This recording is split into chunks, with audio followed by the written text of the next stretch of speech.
जब तक भगवत प्रेमी महात्मा का संग नहीं होगा तब तक तन और मन की जो जलन है, जो दुख है, जो राग है, जो मोह है, वो मिट नहीं सकता।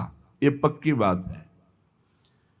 ये बड़ी सूक्ष्मता से देखा गया कि बड़ी कठोर साधना करने पर भी अहम सुरक्षित रहा। अहम सुरक्षित तो देह भाव सुरक्षित, देह भाव सुरक्षित तो हर विकार सुरक्षित। तभी समझ में आया कि रसिक गुरुदेव की कृपा से जो अहम गलित होता है वो किसी साधना से नहीं। अहम गलित हुआ तो देह भाव मिटा, देह भाव मिटा तो सारे विकारों की गुंजाइश ही नहीं रह गई, क्योंकि अहम के ही देह भाव के महल में ही ये सारे विकार रहते हैं। वो निर्विकार स्थिति, वो दैन्यता, वो सहजता, वो कृपालुता, वो दयालुता आराध्य देव की रसिकों में होती है और रसिकों से उनके शरणागतों में उतरती है। इसलिए निशिवासर करी तिनकी सेवा, तन मन की तपन मिटइये। तन की और मन की। तन बड़ा स्वस्थ है, खूब सुख सामग्री है, पर मन असंतोषी है, पापाचरण का संकल्प करने वाला है, भगवद विमुख चिंतन करने वाला है। वो हर समय जलता रहेगा। व्यर्थ की सोच, समय को नष्ट करना, संकल्प विकल्प करके गंदी बातों का चिंतन करना, मानो दुख का बीज बोना है।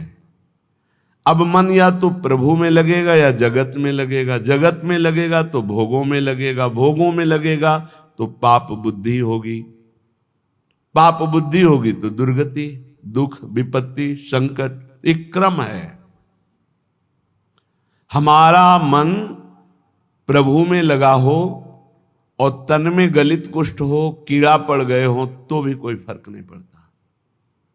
मान लीजिए, अभी मान लीजिए आपका शरीर स्वस्थ है तो मन को प्रभु में लगाने का अवसर है। आप बहुत कृपा पात्र हैं प्रियालाल के, उनकी कृपा को ठुकराइए नहीं। यदि आपका शरीर स्वस्थ है तो आप सोचिए, आप आसन में बैठकर बहुत अनुष्ठान पूर्वक मंत्र जप सकते हैं। आप एक आसन में बैठकर पूरी चतुरासी जी का गान कर सकते हैं। आप एक आसन में बैठकर श्रीमद राधा सुधा निधि का गान करके प्रियालाल को रिझा सकते हैं। आपका शरीर स्वस्थ है तो आपकी साधना उत्तम बन सकती है। अब शरीर अस्वस्थ है, भगवदाकार बुद्धि है, कोई परेशानी नहीं। नहीं तो शरीर जब अस्वस्थ होता है ना, तो ये मन, ये इंद्रियां, ये बुद्धि इसी शरीर में आसक्त हो जाती है। बस हाय हाय, क्लेश, चिंता, शोक यही बना रहता है। इसलिए यावत स्वस्थ विदम कलेवरम। बुद्धिमान वही है कि आग लगने के पहले आग बुझाने की भी व्यवस्था रख ले। आग लगने पर कुआं खोदना मूर्खता है। ऐसे ही शरीर रोग ग्रसित हो जाए, फिर सोचो मेरा मन भगवदाकार हो जाए, तो ये मूर्खता, फिर नहीं लगेगा। यावत स्वस्थ विदम कलेवरम यावत च दूरे जरा।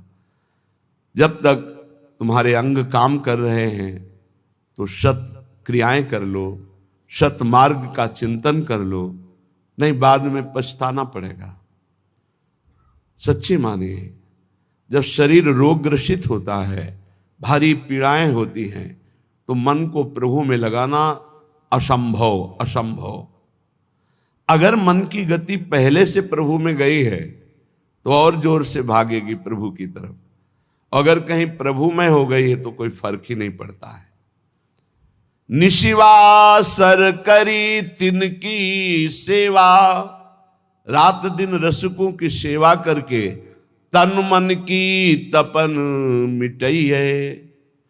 सेवा शब्द को अच्छी तरह से व्याख्या की गई है, उनकी रुचि में रुचि मिला देना, उनकी आज्ञा पर चलना।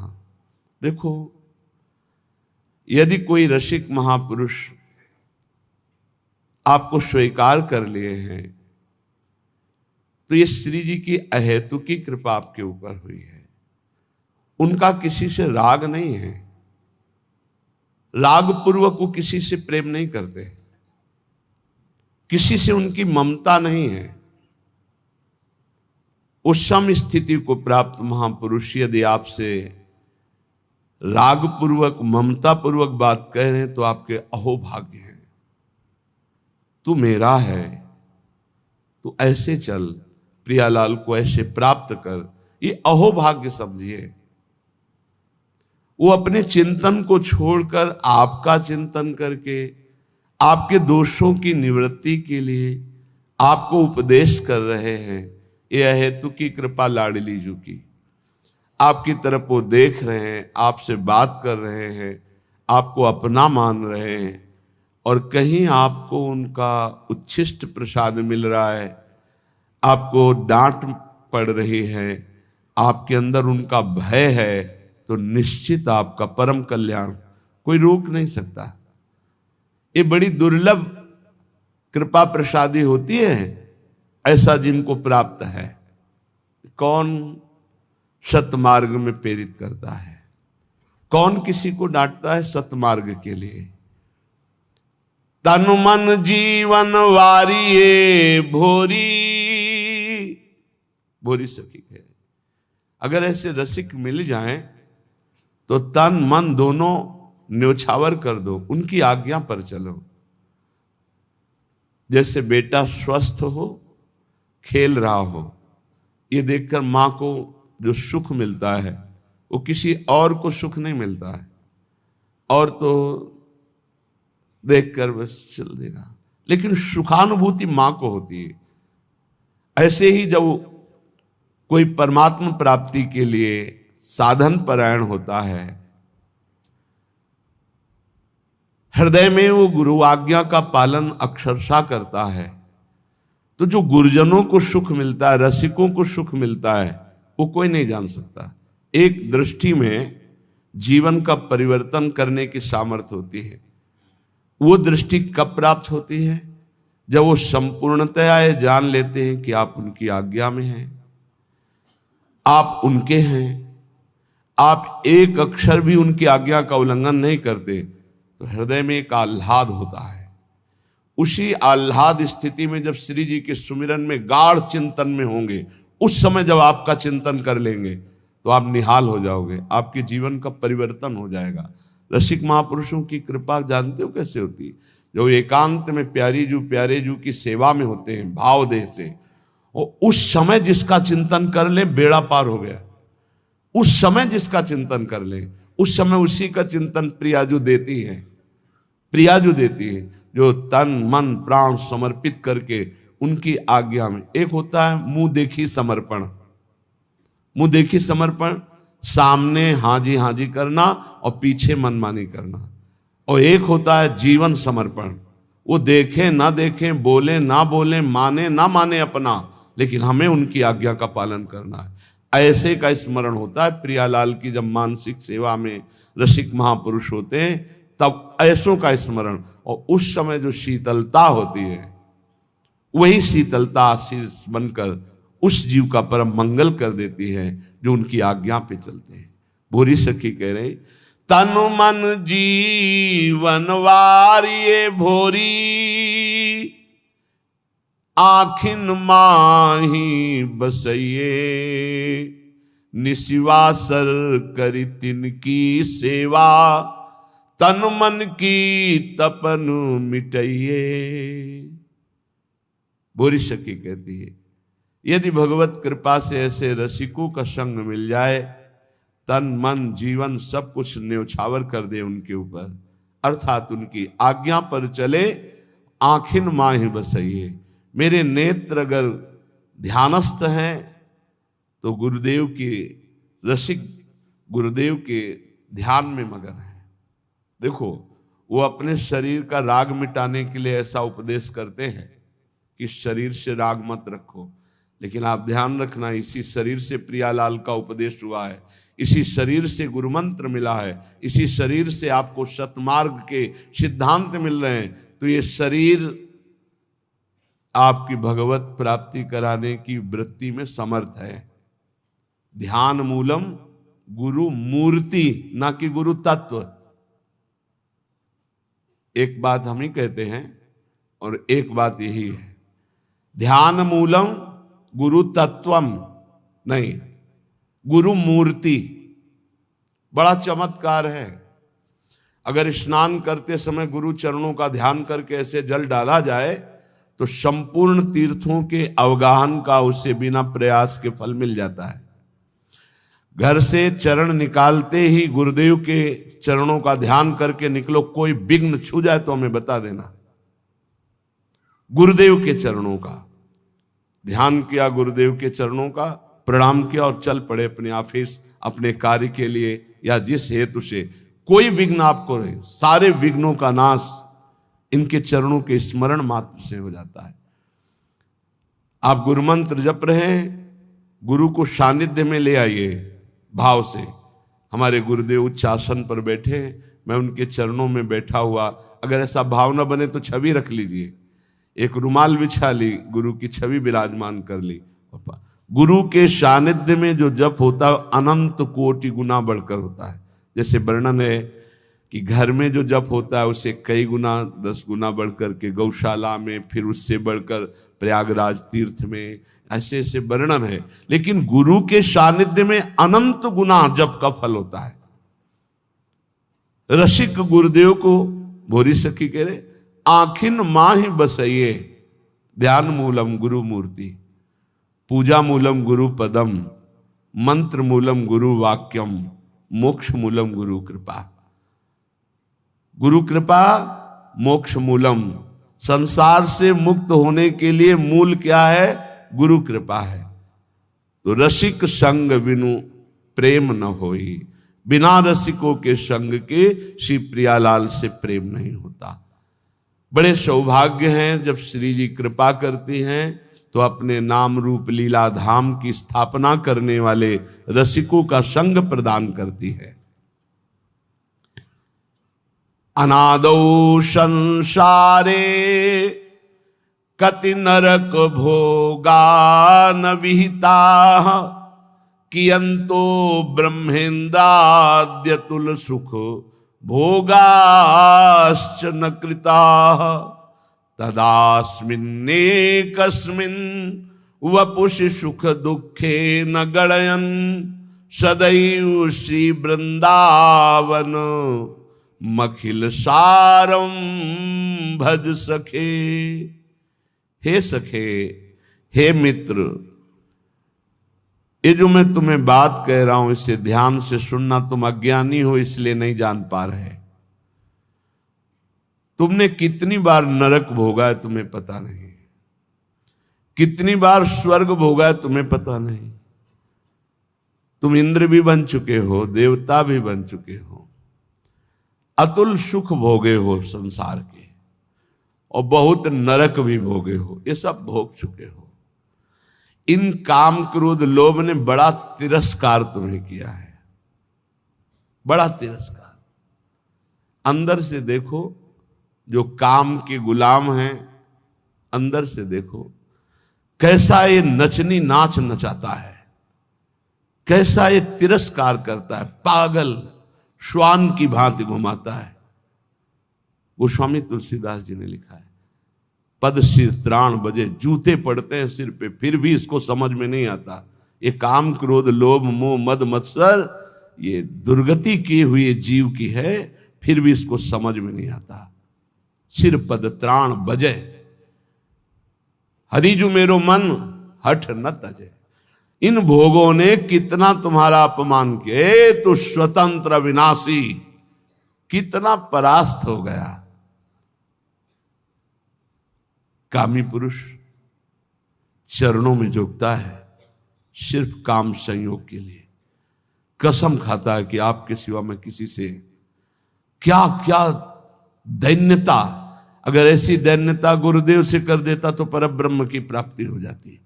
आप बोलो, आप कहो तो अभी प्राण त्याग दे, आप बोलो अभी प्राण त्याग दे। त्याग देते हैं। क्या क्या इस काम ने नचनी नाच नचा रखा है त्रिभुवन में। श्रीपाद कह रहे बहुत धैर्य पूर्वक, हे सखे, हे प्रिय मित्र, तुम्हें नहीं दिखाई दे रहा, मुझे दिखाई दे रहा है, क्योंकि त्रिकालज्ञ है, तीनों कालों का ज्ञान है। कह रहे तुमने कितने नरक भोगे तुम्हें पता नहीं। जैसे मां के गर्भ में रहे तो क्या पता हमें कैसा कष्ट था, कोई याद नहीं है। ऐसे कितनी बार तुम स्वर्ग गए तुम्हें पता नहीं।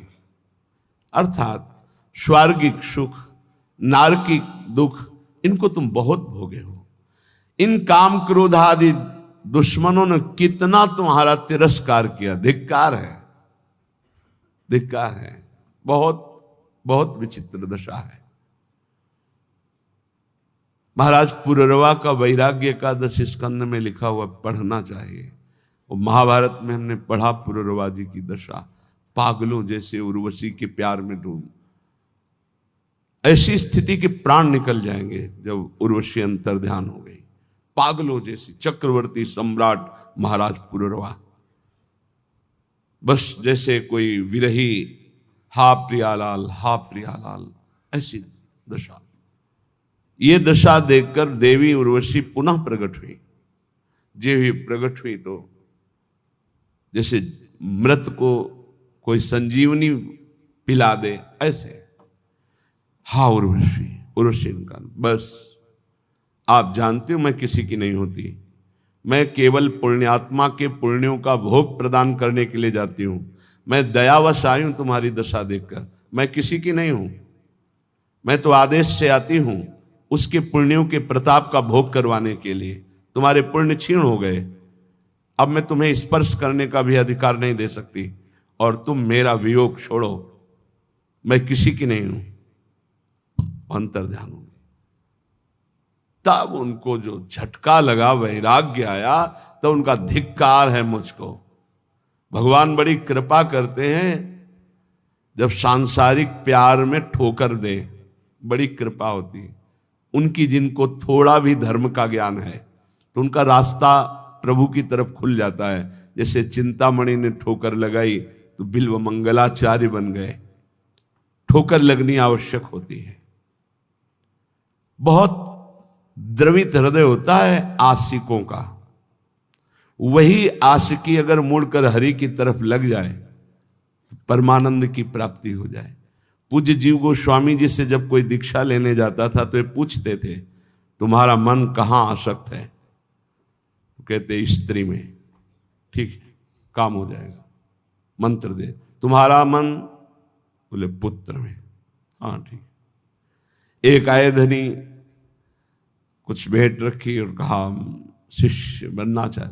तुम्हारा मन कहाँ है? बोले किसी में आसक्त नहीं है। बोले हमारे लायक नहीं हो, काशी जाओ, वहां किसी ज्ञानी की शरण लो। हमें तो आशिक चाहिए, मोड़ना है। आसक्ति को मोड़ दिया। जो पत्नी में है, पुत्र में है, मां में है, पिता में है, शरीर में, भोगों में, वैसी थोड़ा प्रभु में हो जाए, निहाल हो जाए जीव। कहते तुम जरा सोचो, सब बैठे हो, सोचो जरा कैसा तिरस्कार करते हैं काम क्रोध लोभ आदि। आप गिड़गिड़ाते हैं, आप चरणों में गिरते हैं, और वो रौंदता है काम। वो तुम्हारे तनिक भी सम्मान की बात नहीं देखता। वो तुम्हें बार बार गिराता है, बार बार पतित करता है। तुम्हें कभी इस विषय में अहम जागृत नहीं होता कि मेरी कितनी दुर्गति हो रही, मैं कितना नीचे गिरता जा रहा हूं, मैं कितना नीच हो चुका हूं। कभी इसमें आम जागृत करो कि अय काम तूने बहुत परास्त किया, अब मर चाहे जाऊं तुझे स्वीकार नहीं करूंगा। एक बार करो तो भगवान का बल जागृत हो जाए। जहां अहंकार नहीं करना चाहिए वहां अहंकार करते हो।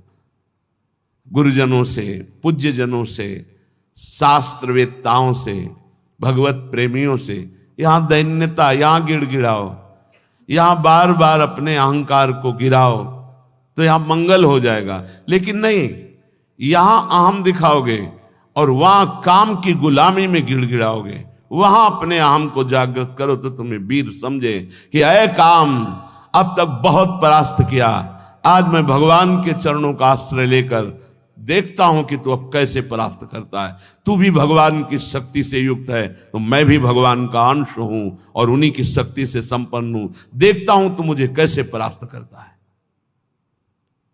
यहां हम जागृत करो तो कुछ समझ में आवे। इन काम आदि दोषों ने कितना तिरस्कार किया। हे सखे, कभी तूने सोचा? नहीं। अब वर्तमान में सोच लो, अभी इसी क्षण। ये मानव देह इन विकारों पर विजय प्राप्त करके भगवदानंद में डूबने के लिए मिला है। इसलिए हे सखे, मत सुख की लालसा से इन काम आदि की गुलामी करो। ये कभी सुख नहीं देने वाले, क्लेश, अशांति, जलन के सिवा नहीं मिल सकती। लिख लो कागज में या दिमाग में लिख लो, भोगी पुरुष को केवल अशांति, क्लेश, हीनता, भय और असत विचार, यही उसके बढ़ते चले जाते हैं। व्यर्थ की सोच, व्यर्थ की सोच। Over thinking. ये पूछ रहे थे कि ये ओवर थिंकिंग कैसे जाएगी? भगवान की आश्रित होकर नाम जपने से, एक कामादि दोषों की गुलामी से, ये व्यर्थ चिंतन, इसे हिंदी भाषा में व्यर्थ चिंतन, वही तुम व्यर्थ का चिंतन करते हुए भयावह अंदर वृत्ति जागृत, घबराहट होना, चिंता होना, शोक होना, ये अपने आप बढ़ते जाएंगे। क्योंकि तुमने असत भोगों का दासत्व स्वीकार। एक कभी अहंकार जागृत करो। हम कहते हैं जागृत करो, घमंड करो इस बात का कि हम प्रियाजू के हैं, हम प्रभु के हैं। अब तुम विकार मुझे कैसे परास्त कर? नहीं, गुरुजनों से आंख टेढ़ी करके देख सकते हो, लेकिन विकारों से नहीं। ये आप अंदर देख लो, बैठे हो अपने सब, जैसा वो कहेंगे वैसे ही तुम्हें घुटने टेकने होंगे। वहां अहंकार तुम्हारा नहीं दिखाई देता। बहुत हुआ, अब नहीं। कभी ऐसा नहीं सोचते हो। अगर सोचोगे भी तो एक ही धोबिया पछाड़ मारेगा, काम की मुंह भरा गिर जाओगे। अगर बचना है तो हरिनाम बल, राधा राधा राधा राधा और महापुरुषों के चरणों का आश्रय। कह रहे परम सार श्री वृंदावन में आ जाओ, रसिकों का संग करो, नाम बल जागृत करो और इन विकारों की गुलामी से मुक्त हो जाओ।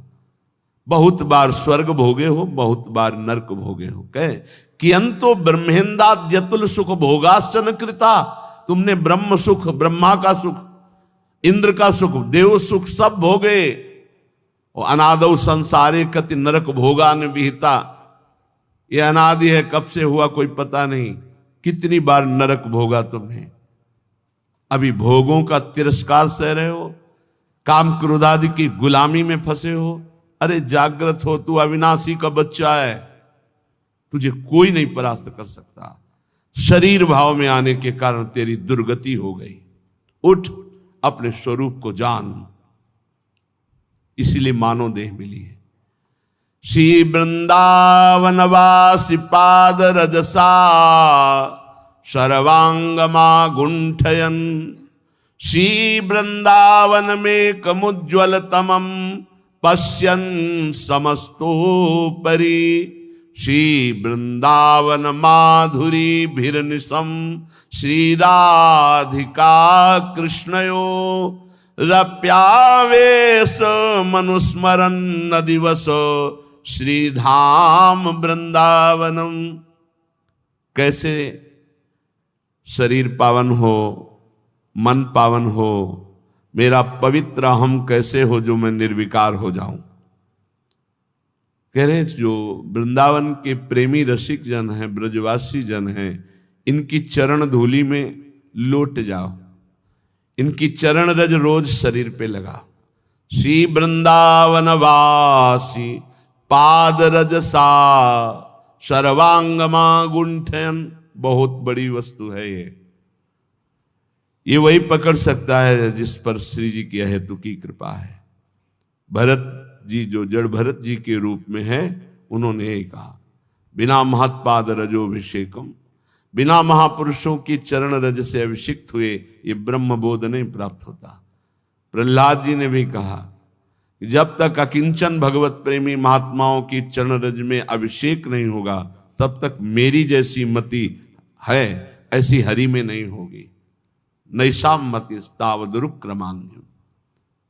यहां श्रीपाद कह रहे हैं काम क्रोध आदि पर विजय प्राप्त करने के लिए, समस्त भोगों पर विजय प्राप्त करने के लिए, समस्त दोषों का तिरस्कार पूर्वक त्याग करने के लिए क्या करो? बोले श्री वृंदावन वास पाद रजसा सर्वांग मां गुंठयन। कोई अंग न बकाया रहे, पूरे शरीर में वृंदावन की रज लगाओ। ये चिकनी चमड़ी रजोगुण पैदा करके भोगों में फंसाती। मान लीजिए हमारी प्रार्थना, जितना शरीर को सुकुमार करोगे, साबुन लगाओगे, चिकना करोगे, उतना ही मन गंदा होगा। लिख लो दिमाग में, शरीर राग त्यागी ही भगवत अनुरागी होता है। इस बार बढ़िया शरीर मिल गया, अगर बढ़िया कार्य नहीं करोगे तो घटिया शरीर मिलेगा। न जाने कितने पशु पक्षियों को क्या क्या पीड़ाएं सहनी पड़ती, क्या क्या कष्ट सहना पड़ता है, कैसे। इसलिए इस मानव देह की चिकनाहट चमड़ी को देखकर गर्व मत करो कि मैं रूपवान हूं या तू रूपवान है। यहां कोई रूप नहीं, ये सब मरे हुए रूप हैं। मृत्यु लोक है इसका नाम। अगर रूप ही देखना है तो ऐसे ऐसे रूप हैं कि बड़े बड़े जितेंद्री मूर्छित हो जाएं देवलोक में, ऐसे रूप हैं। और देवलोक भूलोक रसातल सुनि कवि कुल मति डरिए, सहज माधुरी अंग अंग की कई कासो पट तरिए। देखो माई सुंदरता की सीमा।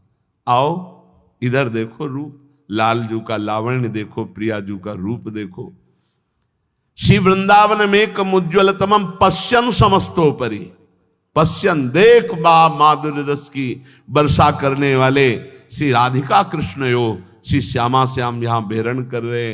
इसलिए मेरी बात मान जा, वृंदावन की रज को एकत्रित कर लो और स्नान के बाद रोज लगाओ। हमारी ये बात मान लो, ये जब तक रजकण शरीर में नहीं लगेगा तब तक विषयों पर विजय प्राप्त करना बहुत कठिन है। ये सद्य वशीकरण चूर्ण मनंत शक्तिम तम राधिका चरण रेणु मनुस्मरामी। ये श्री जी की चरण रज, ये श्री जी की रसिकों की चरण रज में अनंत शक्ति है। उसी अनंत शक्ति से हम इन काम आदि दोषों पर विजय प्राप्त कर सकते हैं। इसलिए परिचर चरण सरोजम तद गौर श्याम रसिक दंपत्यो वृंदावन नव कुंजावली सुमहानंग विह्वलयो। यदि तू गौर श्याम चरणारविंद की परिचर्या, उनकी समीपता, उनका दर्शन जो इस संसार रूपी महान ज्वाला से आपको बचा लेगा, गौर श्याम चरणारविंद, यदि ऐसा चाहता है तो नवीन नवीन कुंजों में विहरण करने वाले श्री प्रिया प्रीतम के भाव में जो डूबे हुए रसिक जन हैं उनका संग करो, उनकी चरण रज माथे पे लगाओ, उनकी आज्ञा पे रहो। तो परिचर चरण सरोजम, तो उसका परिणाम क्या होगा? तद गौर श्याम रसिक दंपत्यो। दंपति श्री प्रिया प्रीतम जी ये आपके नेत्रों में ऐसी सामर्थ्य दे देंगे कि फिर ये दृश्य बदलने लगेगा। चिदानंद यही वृंदावन है, यही की अद्भुत नौ कुंज, नवीन नवीन लताएं, नवीन नवीन क्रीड़ा परायण श्यामा श्याम, ये आपके नेत्रों में झलकने लगेंगे। जब हम भगवत प्रेमी महात्माओं का संग करते हैं तो हमारे अंदर ये 8 पुष्प जागृत होते हैं, जिन अष्ट पुष्पों से आराध्य